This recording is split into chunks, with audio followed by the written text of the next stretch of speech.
నేను మీ జగన్, తపస్య విద్యా సంస్థలు, కామవరపుకోట. అలానే ఈ విద్యా సంవత్సరం నుండి తపస్య గ్లోబల్ స్కూల్, తపస్య జూనియర్ కాలేజ్ని మన కామవరపుకోటలో గల తపస్య న్యూ బిల్డింగ్లో ప్రారంభించడం జరిగింది. ఈ విషయాన్ని మీ అందరికీ తెలియచేయడానికి నేను గర్వపడుతున్నాను. దానిలో భాగంగా ముందుగా పిల్లలను మా దగ్గర చదివిస్తున్నటువంటి తల్లిదండ్రులకు మా ధన్యవాదాలు. అలానే వెనకాల ఉండి ఇప్పటివరకు ప్రోత్సహించి మమ్మల్ని అడ్మిషన్స్ టైంలో కూడా బాగా ప్రోత్సహించినటువంటి తల్లిదండ్రులు ఎవరైతే ఉన్నారో వాళ్ళకి మా కృతజ్ఞతలు. ఎందుకంటే తపస్య న్యూ బిల్డింగ్లోకి మార్చిన తర్వాత చాలామంది చాలా రకాలుగా మా మీద రకరకాల ప్రయత్నాలు చేసినప్పటికీ కూడా, తపస్సు యొక్క బ్రాండ్ వాల్యూని తగ్గించాలని ప్రయత్నించినప్పటికీ కూడా, నానా రకాల ఇబ్బందులకు గురి చేసినప్పటికీ కూడా వీటిలన్నిటిని మా యొక్క శక్తితో అధిగమించి ముందుగా అన్ని గవర్నమెంట్ పర్మిషన్స్తో, అంటే అన్ని ప్రభుత్వ పర్మిషన్స్తో మేము తపస్య గ్లోబల్ స్కూల్ని మరియు జూనియర్ కాలేజ్ని కొత్త బిల్డింగ్లోకి మార్చడం జరిగింది. ఈ విషయాన్ని తల్లిదండ్రులు గమనించగలరని మనవి. ఇంకపోతే ఎవరు ఎన్ని చెప్పినా ఎన్ని మాట్లాడినా మీ ఇంటికి చాలామంది పిఆర్ఓస్ వస్తుంటారు, వేరు వేరు స్కూల్స్ నుంచి, వేరు వేరు కాలేజెస్ నుంచి. వాళ్ళందరూ కూడా దానికి మీరు అడుగుతారు, తపస్య అని మాట్లాడినా దానికి అది లేదు, దీనికి ఇది లేదు, అది గొడవల్లో ఉంది, ఇది ఇలా జరుగుతుందని మీరు చెప్తూ ఉంటారు. దయచేసి ఇలాంటి మాటలు ఏవీ నమ్మద్దు. మేము ధైర్యంగా దాదాపు 4.5 కోట్లు బట్టి బిల్డింగ్ కట్టాము. ఆ బిల్డింగ్లో ఆల్రెడీ ఇప్పుడు క్లాసులు రన్ చేస్తున్నాము. ఆల్రెడీ లాస్ట్ ఇయర్ వేరే చోట రన్ చేసిన క్లాసెస్ని కూడా ఈ బిల్డింగ్లోకి షిఫ్ట్ చేసేసాము. అలానే క్లాస్ రూమ్స్ అన్నీ రెడీ అయిపోయాయి. అలాగే 4.5 ఎకరాల గ్రౌండ్ రెడీ అయింది. నార్త్ ఇండియన్స్ నుంచి టీచర్స్ వచ్చున్నారు. అలాగే సౌత్ ఇండియాలో కూడా టీచర్స్ని మేము తీసుకుని ఉన్నాము. కాబట్టి వీళ్ళందరినీ బేస్ చేసుకుని మీరు వాళ్ళు చెప్పే మాటలు వినకుండా ఒక్కసారి క్యాంపస్కి రండి. క్యాంపస్కి వచ్చి ఒక్కసారి క్యాంపస్ని విజిట్ చేసి క్యాంపస్లో క్లాస్ రూమ్లు ఎలా ఉన్నాయి, అలానే అక్కడ మేము ఇచ్చేటువంటి ప్రొవిజన్స్ ఎలా ఉన్నాయి, అక్కడ ఉన్నటువంటి అట్మాస్ఫియర్ ఎలా ఉంది, పిల్లలు చదువుకోవడానికి వీలుగా ఉందా లేదా, పిల్లలు చదువు చెప్పే స్టాఫ్ ఉన్నారా లేదా, ఇవన్నీ ఎవరి మాటలు వినకుండా ఒక్కసారి లోపలికి వచ్చి మీరు గమనించండి. మీరు వచ్చినట్లయితే మీకు అన్ని ప్రూఫ్స్ చూపించడానికి మేము సిద్ధంగా ఉన్నాం.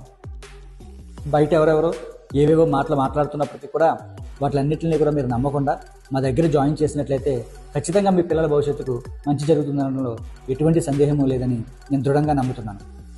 మరో విషయం ఏంటంటే, ఈ సంవత్సరం తపస్య గ్లోబల్ స్కూల్లో మనం కొత్త ప్రోగ్రామ్స్ని లాంచ్ చేయబోతున్నాము. కొత్త కరికులంతో ముందుకెళ్తున్నాము. ఈ విద్యా సంవత్సరం సిలబస్ కూడా మారి ఉంది. ఆ సిలబస్కు తగ్గట్టు టీచ్ చేసే టీచర్స్ మనకు కావాలి. ఎప్పుడు పాత చింతకాయ పచ్చళ్ళలాగా పాతకాలపు పద్ధతులను అవలంబిస్తూ టీచింగ్ చేసే టీచర్స్ పిల్లలకి నాలెడ్జ్ని అందించలేరు. వాళ్ళు ఇప్పటికప్పుడు ట్రైన్ అవ్వలేరు, ఆ మోస పద్ధతి నుంచి బయటికి రాలేరు. కాబట్టి ఎవరైతే యంగ్స్టర్స్ రీసెంట్గా చదివి ఉన్నారో వాళ్ళు ఈ కొత్త సిలబస్కి అలవాటు పడి ఉన్నారు. కాబట్టి వాళ్ళు మాత్రమే పిల్లలకి ధైర్యంగా టీచ్ చేయగలరు. ఈ విషయం తల్లిదండ్రులు గమనించకపోవడం అనేది ఒక చిన్న బాధాకరమైన విషయం.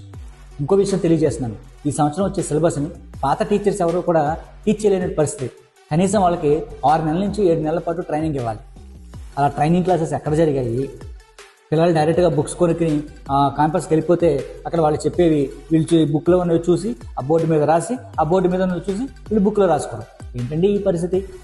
ఇలా అయితే మీ పిల్లలకి ఉద్యోగాలు వచ్చే పరిస్థితి ఉందా? ర్యాంకులు వచ్చే పరిస్థితి ఉందా?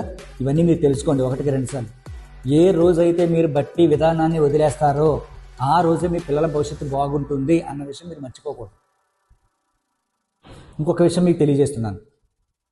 6th క్లాస్ నుంచి ఐఐటి ప్రోగ్రామ్ని మేము స్టార్ట్ చేస్తున్నాము. కాబట్టి ఎవరైతే ఇంటర్మీడియట్లో మంచి ర్యాంక్స్ తెచ్చుకోవాలని ఆశతో ఉన్నారో, అంటే ఐఐటీలో కానీ, ఎన్ఐటీస్లో కానీ, నీట్లో కానీ, లేకపోతే దాని further competitive exams, so many engineering colleges ఉన్నాయి, పారామెడికల్ కోర్సెస్ ఉన్నాయి, వీటిలన్నింటిలో కూడా ర్యాంక్ తెచ్చుకోవాలనే ఉద్దేశం ఉంటే కనుక ఆ చిల్డ్రన్ని 6th క్లాస్ నుంచే మనం మౌల్డ్ చేసుకుని 10th క్లాస్ వరకు తీసుకెళ్లాల్సిన పరిస్థితి ఉంది. మరి ఈ పరిస్థితుల్లో మీ పిల్లల్ని అగమ్యగోచరంగా ఉన్నటువంటి పరిస్థితుల్లో కనుక మీరు జాయిన్ అయితే, ఏదో స్కూల్ అనుకుంటున్నారు మీరు, గంటలు కూర్చోబెట్టి చదివిస్తున్నారు కాబట్టి ఆ స్కూల్సే బెస్ట్, అయితే గంటలు కానీ కూర్చోబెట్టి మాట్లాడుతున్నారు కాబట్టి ఆ స్కూల్సే బెస్ట్ అనే ఆలోచన మీకు వచ్చి ఉండొచ్చు. కాదని నేను అనట్లే. కాకపోతే రాబోయే రోజులు దానికి విరుద్ధంగా జరగకపోతుంది. ఆ విరుద్ధంగా జరిగినప్పుడు దానికి మీరు సంసిద్ధంగా ఉన్నారా లేదో చెక్ చేసుకోండి. నేను మళ్ళీ చెప్తున్నాను 1-4 సార్లు, ఇప్పుడు కనుక పిల్లల విషయంలో మంచి భవిష్యత్తు తీసుకోకపోతే మీరు చాలా ఇబ్బంది పడే పరిస్థితి కనిపిస్తోంది. తపస్య ఎడ్యుకేషన్ ఇన్స్టిట్యూషన్స్ని ధైర్యంగా స్టార్ట్ చేయడం జరిగింది అన్ని ప్రభుత్వ అనుమతులతో. కాబట్టి మీరు ఒక్కసారి క్యాంపస్కి వచ్చి, కామరకోట చెక్ పోస్ట్ దగ్గరికి వచ్చి తపస్య న్యూ స్కూల్ బిల్డింగ్ అని అడిగితే ఎవరైనా చెప్తారు. మీరు స్కూల్ విజిట్ చేసి, క్లాస్ రూమ్ విజిట్ చేసి, టీచర్స్తో మాట్లాడి, తర్వాత నాతో మాట్లాడి మీకు అన్నీ అనువుగా ఉన్నాయంటేనే కనుక ఈ స్కూల్లో జాయిన్ చేయండి. లేదంటే కనుక మీ పిల్లల్ని వేరే వేరే స్కూల్లో జాయిన్ చేసుకోండి. కానీ ఒకటి మాత్రం ఖచ్చితంగా చెప్తున్నాను, రాబోయే రోజుల్లో తపస్య విద్యా సంస్థల నుంచి మాత్రమే ర్యాంకులు వచ్చే పరిస్థితి కనపడుతుంది. చెక్ చేసుకోండి. మేము రిజర్వేషన్ ర్యాంకులు కాదు, ఓపెన్ కేటగిరీలో ర్యాంకులు ఇవ్వడం జరుగుతూ ఉంటుంది. 20 సంవత్సరాల పైగా కార్పొరేట్ అనుభవం ఉంది. మంచి మంచి లెక్చరర్స్ని ఎక్కడి నుంచి తీసుకురావాలనే ఒక శక్తి మాలో ఉంది. మేము ఎక్కడి నుంచైనా లెక్చరర్స్ని తీసుకురాగలం. అదే మోస పద్ధతులు, అదే పాత పద్ధతులను బేస్ చేసుకుని మేము ముందుకు వెళ్ళే పరిస్థితి లేదు.